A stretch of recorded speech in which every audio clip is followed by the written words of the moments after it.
പ്രശ്നങ്ങളെ ഈ പൊതുസമൂഹത്തിന് മുമ്പിലും സർക്കാരിന് മുമ്പിലും അവതരിപ്പിക്കാനുള്ള ബാധ്യത SNDP യോഗത്തിനാണ്. കാരണം SNDP യോഗത്തിന്റെ നിയമാവലിയിൽ പറയുന്നത് ഭൗതികവും അതോടൊപ്പം തന്നെ ആധ്യാത്മികമായ വളർച്ചയ്ക്ക് വേണ്ടി പ്രവർത്തിക്കുന്ന സംഘടനയാണ് SNDP യോഗം.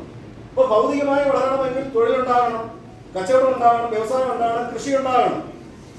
അതിലൊന്നും അത് എങ്ങനെ പ്രവർത്തിക്കുന്നു എന്നോ അതിന്റെ ആളോഹരി വിഹിതം അതിന്റെ വിഹിതം ഈ സമുദായത്തിന് കിട്ടുന്നുണ്ടോ എന്ന് പരിശോധിക്കുവാനുള്ള ബാധ്യത, അത് നേടിയെടുക്കാനുള്ള ബാധ്യത SNDP യോഗത്തിനാണ്.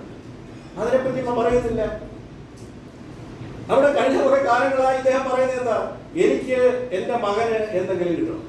കഴിഞ്ഞ UDF സർക്കാരിന്റെ കാലത്ത് സ്വന്തം മകന് ഗുരുവായൂർ ദേവസ്വം ബോർഡ് മെമ്പർ സ്ഥാനം കിട്ടി.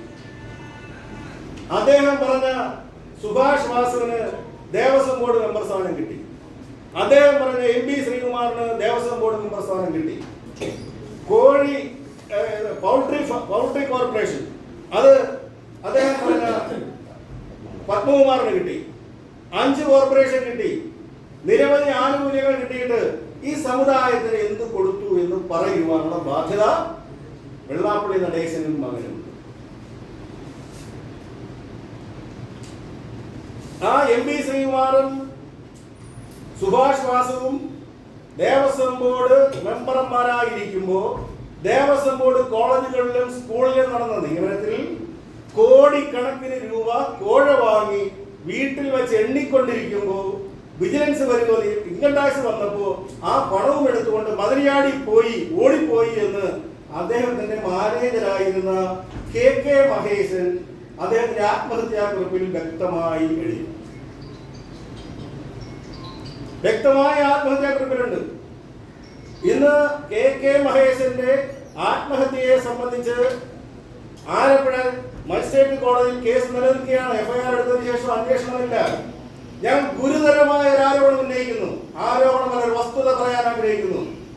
അന്നത്തെ കേസ് അന്വേഷിച്ച രാജേഷ് എന്ന് പറയുന്ന CIയെ ഈ അന്വേഷണ ഉദ്യോഗസ്ഥന്മാർ ചോദ്യം ചെയ്താൽ ആത്മഹത്യാക്കുറിപ്പ് കിട്ടും. അത് ഞങ്ങൾ കോടതിയിൽ ഉന്നയിച്ചിട്ടുണ്ട്.